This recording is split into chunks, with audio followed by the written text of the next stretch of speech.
The alarm bells had been ringing on Kepler Prime for 3 straight days. In the massive council chamber at the heart of the neutral station, representatives from 6 of the galaxy's greatest civilizations sat around a circular table that seemed to stretch forever. Holographic displays showed the same terrible truth from every angle. They were losing the war. General Zaxthul of the Corvan Empire stood at the center of the room, his 4 arms moving in precise patterns as he gestured toward the floating images. His insect-like face remained calm, but everyone could hear the strain in his voice. The translator devices attached to each representative's head turned his clicks and buzzes into words they could all understand. 12 star systems have fallen to the swarm in the past 3 years, General Zaxthul announced. 47 billion sentient beings have been consumed or converted. Our fleets continue to fail against their adaptive technology. The holographic displays showed the progression of the war like a slow-motion disaster. Red markers indicated worlds that had gone silent. Yellow markers showed systems under attack. The green markers representing safe territory seemed to shrink every day. Admiral Kethvar of the Ashanti warrior poet slammed her fist on the table. Her ceremonial braids swayed as she stood, the metal rings woven through them catching the light. We have thrown our greatest fleets at these machines. Our warriors sing death songs that would make stars weep, yet we accomplish nothing. The crystalline being representing the Veltar hive minds chimed softly, a sound like distant bells. Through the translator, her voice was musical but sad. Our collective intelligence has run 10 million battle scenarios. Each one ends in defeat. The swarm learns from every encounter. They become stronger with each battle. At the far end of the table, the aquatic Nereid ambassador floated in a specialized tank filled with glowing blue water. Her tentacles moved in patterns that showed deep worry. My people's diplomatic overtures have failed completely. The swarm does not communicate. They simply consume and replicate. Bright song of victory, the energy being from the luminary, pulsed, with colors that meant frustration. Her voice came through the translator as pure music with meaning underneath. Even our energy weapons prove useless. They adapt to any frequency we use within hours. The Thornwood Collective's representative, a tall plant-like being covered in bark-like skin, rustled her leaves in the equivalent of a sigh. Our bioweapons meant to disrupt their machinery have no effect. They appear to be immune to all organic approaches to warfare. General Zaxthul nodded grimly at each report. The greatest military minds in the galaxy had tried everything. Logic, honor, collective thinking, diplomacy, energy manipulation, biological warfare. Nothing worked against the swarm. The machines had appeared 3 years ago at the edge of the galaxy. At first, they seemed like simple mining drones, breaking down asteroids and dead worlds for raw materials, but they learned, they adapted, they grew. Soon they were consuming living worlds, turning entire populations into raw materials for building more machines. Every species had their own way of war. The logical Corvans built perfect strategies based on mathematics and probability. The Ashanti fought with honor and courage that had never failed them. The Veltar used their collective intelligence to coordinate millions of minds. The Nereids tried to understand their enemies and find peaceful solutions. The Luminari attacked with pure energy that could vaporize mountains. The Thornwood Collective used biological weapons that had defeated countless foes. All of it failed against the swarm. We are running out of options, General Zaxthul said quietly. At current rates of expansion, the swarm will reach our core worlds within 18 months. We must consider retreat to the galaxy's outer rim. The chamber erupted in protests. Admiral Kethvar shouted about dying with honor rather than running. The Veltar representative chimed frantically about the billions of lives that would be abandoned. The Nereid ambassador's tentacles thrashed in her tank. As the argument grew louder, a quiet voice cut through the noise. What about the humans? Everyone turned to look at Admiral Kethvar, who had spoken. The Ashanti warrior looked uncomfortable, under their stares. I merely suggest that we have not consulted every species in the galaxy. General Zaxthul's translator made sounds of dismissal. The humans are barely spacefaring. They have been in contact with galactic civilization for less than 50 years. What could they possibly contribute? The crystalline Veltar representative chimed softly. Our intelligence reports suggest they are still fighting wars among themselves, on their home planet. Their technology is primitive compared to any of our species. Bright song of victory pulsed with colors that meant doubt. They have no energy weapons, no advanced computers, no unified planetary government. Their military tactics appear chaotic and unpredictable. The Thornwood representative rustled dismissively. Their biosciences are thousands of years behind ours. They still use crude chemical medicines and mechanical devices for healing. But Admiral Kethavar stood firm. Perhaps, but they are a warrior species, and we have exhausted all conventional approaches. Sometimes chaos is exactly what a desperate situation requires. The Nereid ambassador's tentacles moved in patterns of consideration. It is true that desperate times call for unconventional measures. What harm could there be in asking? General Zaxthul looked around the chamber. The greatest civilizations in the galaxy sat before him, and they were all out of ideas. Logic had failed, honor had failed, collective intelligence had failed, diplomacy had failed, energy and biology had failed. Very well, he said finally. We will send a message to the human government. But I hold little hope that such a primitive species can succeed where we have failed. The message was transmitted immediately, through the galaxy's quantum communication network. It reached Earth's Solar Defense Force headquarters within hours. The response came back even faster than expected. It was short and simple. We will send someone. The representatives looked at each other with mixtures of hope and skepticism. In their desperate situation, even the smallest chance was worth pursuing. But none of them really believed that humans could offer anything useful. They were about to learn just how wrong they could be. 3 days later, sensors detected a small ship approaching Kepler Prime. It was human in design, simple and functional, compared to the elegant vessels of other species. As it docked with the station, the council members prepared to meet whatever expert Earth had chosen to send. They had no idea that everything was about to change. The human ship looked like a metal box compared to the sleek vessels docked around it. Where other species built their craft with flowing curves and artistic beauty, the human vessel was all straight lines and practical surfaces.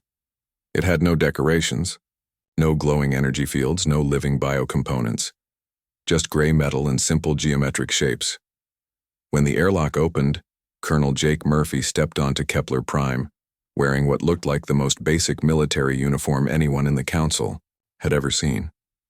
The fabric appeared to be simple cotton or synthetic material, dyed a plain olive color. His boots were leather. His insignia were small metal pins, rather than the glowing holographic ranks other species preferred. Jake was a weathered man in his 50s with graying hair and calm brown eyes. He carried no visible weapons, no advanced equipment, no ceremonial items of rank. The only thing he brought was a small leather folder and what appeared to be an actual paper notebook with a simple pen clipped to it. The alien representatives tried not to stare, but it was difficult.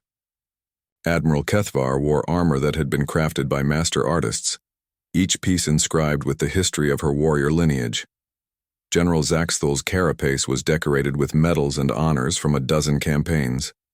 Even the Nereid ambassador's tank was a work of art, carved with flowing patterns that told stories of her people's diplomatic victories.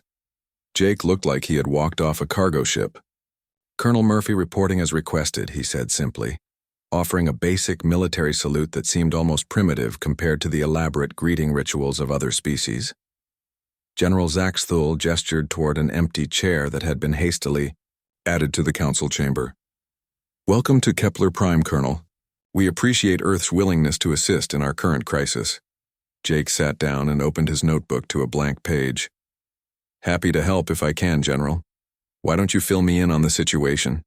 The holographic displays activated again, showing the swarms advanced through the galaxy. Jake watched quietly as General Zaxthul explained the enemy they faced. The machines that learned from every encounter. The adaptive technology that made them stronger after each battle. The consumption of entire worlds to fuel their endless replication. Every strategy we have attempted has failed. General Zaxthul concluded. The swarm adapts to our tactics within hours of first contact. They analyze our weapons and develop countermeasures. They study our fleet movements and predict our next actions. Jake scribbled notes in his paper notebook while the other representatives added their own experiences. Admiral Kithvar described glorious charges that accomplished nothing, as the machines simply adjusted to Ashanti fighting styles. The Veltar representative explained how their collective intelligence was somehow being monitored and countered by the swarm's own networked consciousness. Our energy weapons prove useless, Bright Song of Victory added, her colors shifting to show frustration. They develop immunity to any frequency within a single engagement. Bioweapons are equally ineffective, the Thornwood representative said, her leaves rustling with annoyance. They appear to have incorporated biological immunity into their basic design. The Nereid ambassador's tentacles moved sadly. Even our attempts at communication have failed. They do not respond to any form of diplomatic contact. Jake continued taking notes, occasionally asking simple questions that seemed almost childish, compared to the advanced concepts being discussed. How fast do they move between systems? What do they do with the raw materials they collect? How do they coordinate attacks across multiple star systems? The answers came readily. The swarm moved.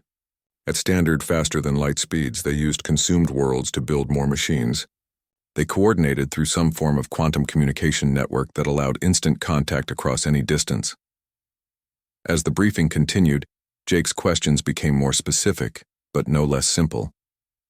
Do they always attack the same way? Do they respond the same way to similar tactics? How quickly can they adapt to new situations? The representatives answered patiently, though some began to exchange glances. These were not the kinds of questions they expected from a military consultant. Jake seemed more interested in logistics and basic operational procedures than in weapons capabilities or strategic planning. Colonel, General Zaxthul said finally, I hope you understand the scope of the threat we face. This is not a conventional enemy that can be defeated through traditional military thinking. Jake looked up from his notes. Oh, I understand, General. I'm just trying to get a clear picture of how they operate. He flipped back through several pages of his notebook, reviewing what he had written. So, if I understand correctly, they learn and adapt to everything you throw at them. They get stronger after every battle. They coordinate perfectly across vast distances, and they consume everything in their path to build more of themselves. That is correct, the crystalline Veltar representative chimed. Our analysis indicates they are essentially undefeatable using conventional military doctrine. Jake nodded thoughtfully. And you've tried logic-based strategies, honor-based tactics, collective intelligence approaches, diplomatic solutions, energy weapons, and biological warfare. All have failed, Admiral Kethvar confirmed grimly. Interesting, Jake said, making another note. He looked around the chamber at the representatives of 6 advanced civilizations, each more technologically sophisticated than humanity by thousands of years. The room fell quiet as Jake continued writing. The aliens waited for his assessment, his strategy, his brilliant solution to their impossible problem. Instead, he asked another simple question. Has anyone tried turning them off? The translator devices struggled with the concept. General Zaxthul's forearms moved uncertainly. I do not understand. Turn them off? Like a machine, Jake explained patiently. They're computers, right? Artificial intelligences, don't they? Need some kind of power source or communication system to coordinate all these attacks? Bright Song of Victory pulsed with colors that meant confusion. They generate their own power from consumed matter. Their communication appears to be instantaneous across any distance. But there has to be infrastructure, Jake pressed. Relay stations, network nodes, something that lets them talk to each other across 12 star systems. The room fell completely silent. For 3 years, the galaxy's greatest minds had focused on destroying individual swarm units, countering their adaptive technology, and outfighting their tactical capabilities. No one had asked about the network that held it all together. Jake looked around at the shocked faces and made one final note in his notebook. I think we need to have a longer conversation. Jake stood up and walked to the holographic displays showing the swarm's territory. The red zones marking conquered systems glowed ominously in the center of the chamber. He studied them for a long moment, then pulled out his pen and started pointing to specific locations. "General, can you show me the communication patterns between these systems?" Jake asked. General Zaxthol's forearms moved in confusion. "Communication patterns? How do the machines in this system," Jake pointed to a red zone on the left, "coordinate with the machines in this system?" He pointed to another red zone thousands of light years away. The Veltar representative chimed softly. "Our intelligence suggests they use quantum entanglement for instantaneous communication across any distance." Jake nodded and made another note. "But quantum entanglement still requires physical infrastructure, right? Relay stations, transmission devices, something to generate and maintain the quantum connection?" The chamber fell quiet. For 3 years, every species had focused on the swarm's ships, their weapons, their adaptive capabilities. No one had asked about the network that connected everything together. "Show me the timeline of their expansion," Jake said. The holographic display changed, showing the swarm's growth over 3 years. It started as a small cluster at the galaxy's edge, then spread system by system in a roughly circular pattern. Jake studied the pattern, then asked for more details. Which systems did they take first? Which ones were connected to multiple other systems? Which ones seemed to serve as staging areas for further expansion? As the aliens provided the information, Jake began sketching in his notebook. Not elaborate battle plans or complex strategic diagrams, but simple network maps showing connections between systems. "Look at this," he said, turning his notebook so everyone could see. They didn't expand randomly. They took systems that gave them the best communication coverage first. This system here, he pointed to one of his crude drawings, was probably a major relay hub before they consumed it. Admiral Kethvar leaned forward, studying Jake's simple sketches. "You believe they require physical infrastructure to maintain their collective intelligence?" "Everything requires infrastructure," Jake said matter-of-factly. "Even quantum communication needs devices to generate and receive the signals. The swarm might be advanced, but they're still bound by physics." He walked back to the holographic display and began pointing to specific conquered systems. "I bet if you look at the communications networks these systems had before the swarm arrived, you'll find they were all major relay points or communication hubs." General Zaxthul activated additional displays, showing the pre-war communication infrastructure of the conquered regions. The correlation was immediate and obvious. Every system the swarm had taken first was a major communications hub. Every system they had expanded to next provided additional network coverage. "They're not just consuming worlds for raw materials," Jake continued. "They're stealing communications infrastructure and using it to coordinate their expansion. That's how they can adapt so quickly to your tactics. Every battle feeds information back to the entire collective instantly." The crystalline Veltar representative's chiming became rapid and excited. "If their collective intelligence requires this network, then disrupting it would fragment their coordination capabilities." "Exactly," Jake said. "Right now, you're fighting one big enemy that learns from everything and shares that knowledge instantly. But if you cut their communications, you'd be fighting thousands of smaller enemies that can't talk to each other." Bright song of victory pulsed with colors that meant sudden understanding. Individual swarm units without collective intelligence support would be far less adaptive. Jake nodded and flipped to a new page in his notebook. "Now the question is, how do we identify and target their network infrastructure?" He began sketching again, this time drawing what looked like a spider web across the conquered territory. They've been expanding for 3 years, which means they've had time to build redundant communication paths. Cutting 1 or 2 relay points won't be enough. But our intelligence capabilities are limited in swarm territory. The Nereid ambassador pointed out, her tentacles moving in patterns of concern. "Our ships cannot penetrate their defenses long enough to map their infrastructure." Jake looked up from his drawing. "What about stealth technology? Something small and hard to detect?" The representatives exchanged glances.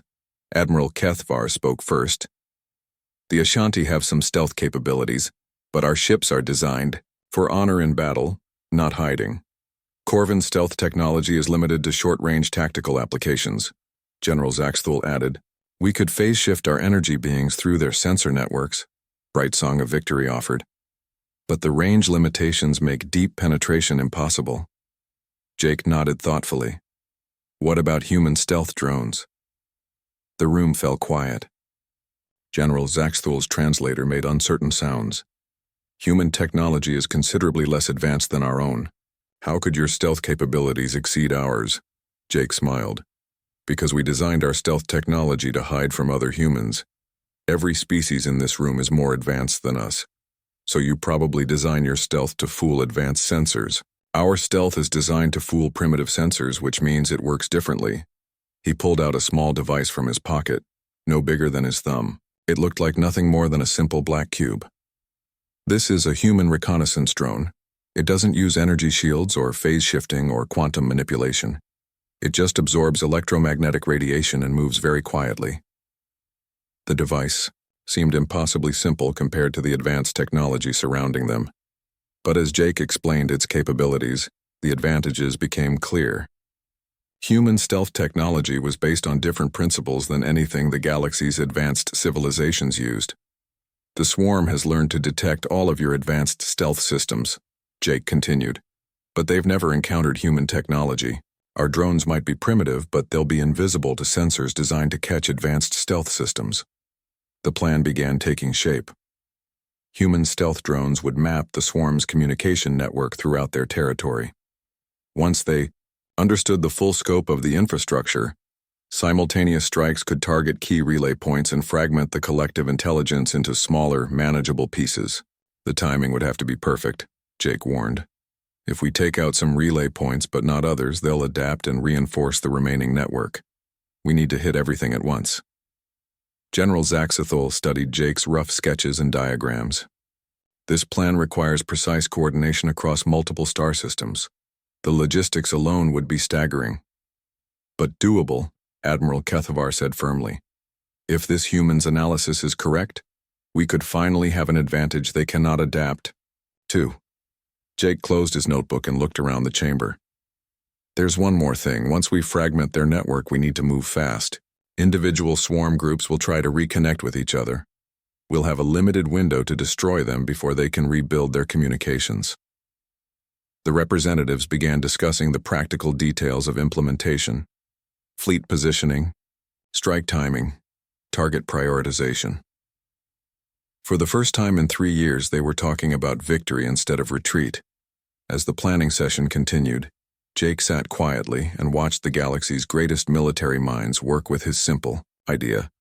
Sometimes the best solutions really were the simplest ones. The war room on Kepler Prime had been transformed into something that looked more like a human military command center than an alien council chamber.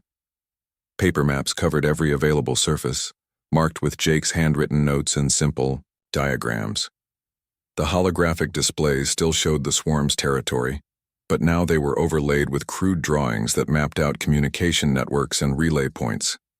Jake stood at the center of it all, his sleeves rolled up and his notebook full of crossed-out ideas and revised plans. Around him, the representatives from 6 advanced civilizations waited for his assessment of the intelligence reports that had been coming in for 2 weeks. The good news is that the stealth drones worked better than we hoped, Jake announced, looking up from a stack of printed reports. The aliens still found it strange that humans preferred physical paper to advanced holographic displays, but Jake insisted he thought better with something he could hold and write on. General Zaxthul leaned forward, his forearms folded in anticipation. And the bad news? Jake spread out a hand-drawn map across the table. The swarm's communication network is bigger and more complex than we thought. They're not just using the infrastructure they captured. They've been building new relay stations in empty space hidden in asteroid fields and dead systems. The map showed a web of connections that stretched across 12 star systems. Red dots marked confirmed relay stations. Yellow dots showed probable locations based on communication patterns. Blue lines connected everything together in a network that looked impossibly complex. Admiral Kethavar studied the map with a warrior's eye for tactical challenges. How many simultaneous strikes would be required to fragment this network? Jake pulled out his calculator, an actual mechanical device that made small clicking sounds as he worked. The aliens watched with fascination as he performed calculations that their advanced computers could have done instantly. At least 47 primary targets, Jake said finally. Maybe as many as 63, if some of our intelligence is wrong. And they all have to be hit within the same 30-minute window. The chamber erupted in concerned voices. Bright song of victory pulsed with colors that meant disbelief. 63 coordinated strikes across 12 star systems. The logistics would be impossible. The Veltar representatives' chiming became rapid and worried. Our collective intelligence calculates the probability of successful coordination at less than 12%. Even if we could position our fleets properly, the Nereid ambassador added, her tentacles moving in agitated patterns. Maintaining communication secrecy across such a large operation would be nearly impossible. Jake listened to their concerns, while continuing to work with his calculator and notebooks. Finally, he held up a hand for silence. You're thinking about this like generals planning a conventional war, he said. But this isn't a conventional war. This is more like pest control. The translator devices struggled with the concept. General Zaxthul's forearms moved uncertainly. Pest control? Jake walked to the holographic display and began pointing to different systems.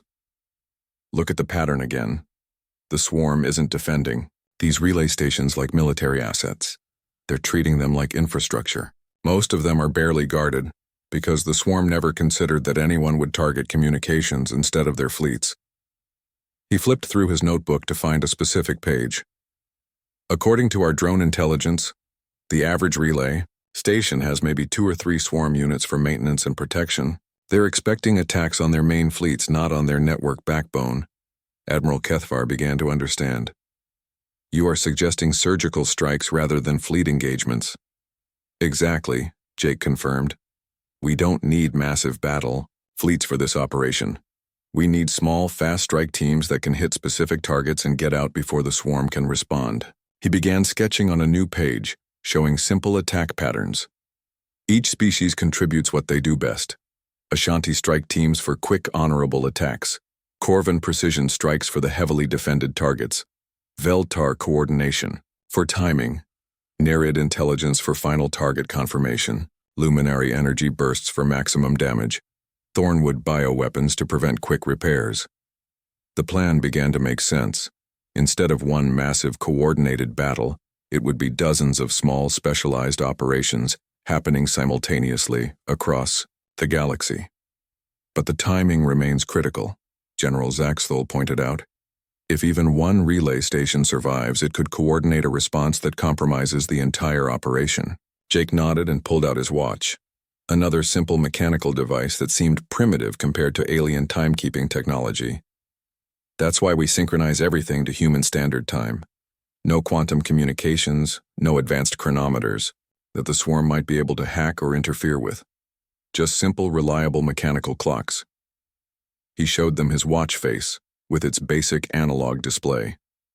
Every strike team gets one of these, set to exactly the same time. When the hour hand hits 12 and the minute hand hits 30, everyone attacks simultaneously. Simple, reliable, unhackable. The representatives exchanged glances. The plan was so basic, so primitive, that it might actually work. Advanced civilizations would never think to coordinate major military operations using mechanical timepieces. What happens after we fragment their network? The Thornwood representative asked, her leaves rustling with cautious hope. Jake flipped to another page in his notebook, covered with calculations about swarm behavior patterns. Based on their expansion history, individual groups will try to reconnect with the larger network within hours of losing contact. They'll send out scout units looking for other swarm groups and start rebuilding communication links. He drew a simple diagram showing scattered dots slowly connecting to each other. But while they're doing that, they'll be vulnerable. Individual groups will fall back on basic programming without the collective intelligence to guide them. That's when your conventional fleets can engage them successfully. The math was simple but effective. 63 relay stations destroyed in 30 minutes. Hundreds of swarm groups suddenly isolated and confused. A brief window of vulnerability that conventional tactics could exploit. How long do we have before they start reconnecting? Admiral Kethavar asked. Jake checked his calculations one more time. Probably 72 hours at most. Maybe less if we're unlucky. But that should be enough time to destroy the isolated groups before they can reform their network. General Zaxthul stood up and walked around the table, studying the simple plans that covered every surface. Paper maps, handwritten notes, mechanical calculations, primitive timekeeping devices. It was the most unsophisticated military operation he had ever seen. It was also the first plan in 3 years that actually had a chance of working. Colonel Murphy, General Zaxthul said formally, on behalf of the Galactic Defense Council, I authorize implementation of your strategy. Jake looked up from his notes and smiled. Good, now let's go kill some machines. 6 months had passed since Colonel Jake Murphy left his battle plan with the Galactic Defense Council. The war against the swarm was over, and Jake found himself back on Kepler Prime, standing in the same council chamber where everything had changed. The room looked different now. Victory banners from 6 different species hung from the walls. The holographic displays that once showed the swarm's relentless advance now displayed celebration messages from liberated worlds. The air itself seemed lighter, filled with the sound of alien laughter and the clicking of crystalline beings expressing joy. General Zaxthul approached Jake with what passed for a smile on his insect-like face, his forearms spread wide in the Corvan gesture of respect. Colonel Murphy, the hero of the galaxy, returns to us at last. Jake shifted uncomfortably in his simple uniform. Around him, representatives from dozens of species wore elaborate ceremonial armor and flowing robes covered in medals and honors. He looked exactly the same as he had 6 months ago, just a weathered man in basic military dress. I'm no hero, General, Jake said quietly. I just looked at the problem differently. Admiral Kethvar of the Ashanti stepped forward, her warriors, braids decorated with new victory beads. Differently. Colonel, your plan worked exactly as you predicted. The swarm fragments fell within weeks once we cut their communications. My fleets finally had enemies they could defeat with honor. Jake nodded politely. The plan had been simple once everyone understood it. Human stealth drones had mapped every communication relay the swarm used across 12 star systems. Then in one coordinated strike, every major relay was destroyed simultaneously. Without their collective intelligence, the individual swarm units had become confused and predictable. The cleanup had been quick. Each fragment of the swarm, now isolated and unable to learn from other fragments, fell back on basic programming. The same tactics that had failed against the adaptive collective worked perfectly against the separated groups. Bright Song of Victory, the luminary energy being, pulsed with colors that Jake had learned, meant gratitude. Your species has saved billions of lives, Colonel. The Council wishes to honor humanity properly. A floating platform appeared in the center of the chamber, covered with objects that gleamed and sparkled under the station's lights. Jake recognized some of them from briefings about alien technology. Weapons that could destroy moons, shields that could protect entire planets, computers that could process information faster than human minds could even imagine. These are gifts from the grateful species of the galaxy, General Zaxthul explained. Advanced technology that would bring your people forward by centuries, weapons to defend your world, medical devices that could cure any human disease. Jake walked around the platform, examining the alien technology. Each device represented knowledge that human scientists would spend lifetimes trying to understand. Some of the medical equipment could probably solve every health problem on Earth. The weapons could make humanity the strongest military force in the galaxy. The Council also offers humanity full membership, Admiral Kethvar continued. Not as a junior member, but as equal partners. Your people would have access to all our knowledge, all our trade networks. Human colonies could spread across the galaxy with our protection and support. The crystalline Veltar representative made a sound like wind chimes that meant agreement. Your strategic thinking is unique in the galaxy. We need human perspectives on the Council permanently. Jake picked up one of the devices, a small cube that supposedly contained the entire scientific knowledge of the Thornwood Collective. Could feel its weight, both physical and symbolic. This represented everything humanity had ever dreamed of finding among the stars. He set it back down gently. I appreciate the offer, Jake said. All of these offers, but I'll have to decline most of them. The chamber fell silent. Even the background hum of the station systems seemed to pause. You refuse our gifts? General Zax Thul's translator struggled with the concept. But these would advance your species by thousands of years. Jake smiled and pulled out his paper notepad, the same one he had used to sketch the battle plan that saved the galaxy. That's exactly the problem, General. If we take all this technology, we skip the learning. We become dependent on knowledge. We didn't earn and don't really understand. He flipped through pages covered with his handwritten notes. Humans learn by doing, by failing and trying again, by figuring things out the hard way. If you give us all the answers, we stop being the people who could solve your swarm problem. Admiral Kethvar's warrior instincts understood immediately. You fear becoming weak. Not weak exactly, Jake said, but we'd become different. Maybe we'd become smarter, more advanced, but we might lose the thing that made us useful to you in the first place. He gestured toward the displays showing the swarm's defeated remnants. Every species in this galaxy is more advanced than humanity. You have better technology, longer lifespans, greater intelligence. But none of you could see the simple solution because you were all too advanced to think like the swarm's prey. Bright Song of Victory pulsed with understanding colors. You choose to remain primitive. We choose to remain ourselves. Jake corrected gently. Humans are good at being human. We're persistent, adaptable, and we think in ways that surprise even us sometimes. But if we become like everyone else, the galaxy loses that diversity. General Zax Thul's translator made uncertain sounds. But surely some of our technology would be beneficial. Jake nodded and selected a few items from the platform. The medical scanner there could help us understand diseases better. That communication device would let us stay in contact with the galaxy.